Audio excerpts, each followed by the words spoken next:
Time's running out for Eurozone leaders to save the single currency as they prepare for 11th-hour talks in Brussels. Germany and France are pushing to change EU treaties to create a fiscal union and introduce tougher budget rules. However, the European Council President believes they can achieve the same goals without altering existing treaties, which would need lengthy ratifications. And the British Prime Minister warned he wouldn't agree to anything which damaged the UK's role in the European market. Credit ratings giant Standard & Poor's has also added to the sense of urgency as it threatened to downgrade 15 Eurozone countries and their bailout fund just earlier this week. Let's talk then to investigative journalist Tony Gosling. He's on the line now from London. Tony, evening. If the British Prime Minister was to make good on his threat and refuse to sign any new treaty, do you think Merkel and Sarkozy would have enough support then to push through their agenda? Well, it's quite possible since Britain is out of the Eurozone. But, you know, I have to say here, a bit like Greece, why bother asking the people?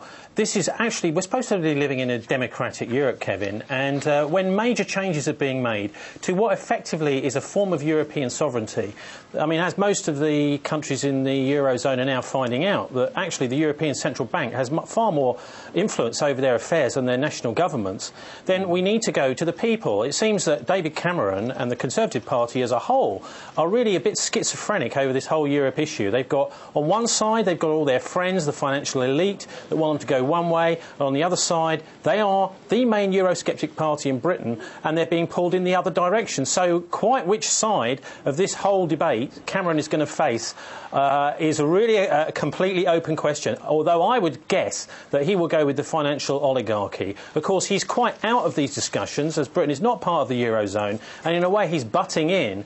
But I think Merkozy, you know, this whole Merkel-Sarkozy coalition, isn't really interested in what the people want. And my worry is, what is the validity of a treaty of such importance when the people aren't on side?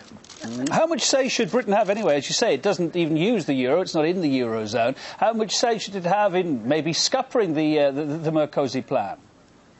Well, that would be an interesting mission for David Cameron. I'm not sure if he's got the guts to go and scupper this. I mean, I think ultimately it's quite clear to me the euro has been a failure and that the individual countries, if they want to retain their sovereignty, as I believe individual countries do, then they're going to have to go back to their original currencies, the drachma, to the lira, etc. And what we're discovering here, I think, is the playing out of a plot which has been going on for the last 50 years or so across Europe, which is in order to bring in a political union controlled from the centre, an undemocratic fashion. Of course, we know that Brussels is very, very little democracy involved in Brussels, which is a kind of European dictatorship. And what bothers me is that actually we're already seeing this with Greece and Italy now run by Goldman Sachs, effectively dictatorships. This is the kind of thing that I'm afraid if Adolf Hitler was still alive, he would be smirking and smiling now, saying, this looks rather good. This is a Euro dictatorship, the kind of thing I dreamed of. Interesting point. I mean, at face value, have the Brussels technocrats got anything to bring to the party, do you think? You know, they are supposed to be forming this golden way, this golden path forward, assuming it's not as sinister as you say it is.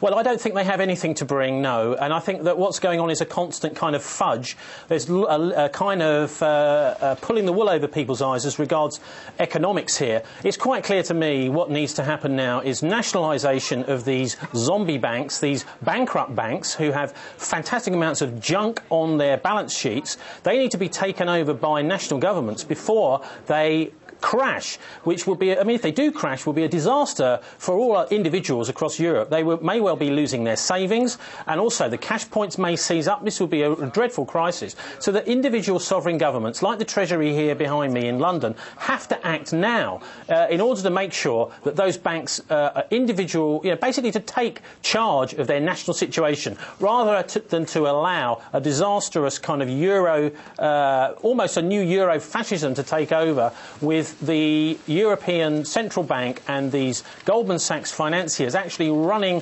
the policies, that is the tax government policies and the financial policies right across Europe. It's a kind of fascist nightmare dream, that sort of thing they've been wanting for years. But I think we have to, as patriots, and I would hope David Cameron's one of those, have to actually resist this temptation to go into a massive financial political union. Tony, briefly, are you expecting anything substantive to come out from this key summit Thursday and Friday? I'm really not sure. I think maybe another fudge. But, I mean, it has to be said immediately. David Cameron has said there won't be a referendum in Britain about this. We have his opposite number, also Conservative, Boris Johnson, Mayor of London, saying he thinks that there will. So you see what I'm saying here is that we've got a split here nationally, even in the ruling party, the Conservative Party. As for what's going to happen at the end of the week, it's anyone's guess, but I think we'll have another fudge. These big Euro summits seem to me rather like press gangs, where you've got a bunch of financial people just trying to bully our political representatives into signing on the dotted line or else. Tony Gosling, investigative journalist on the line from London tonight. Thanks for being on RT.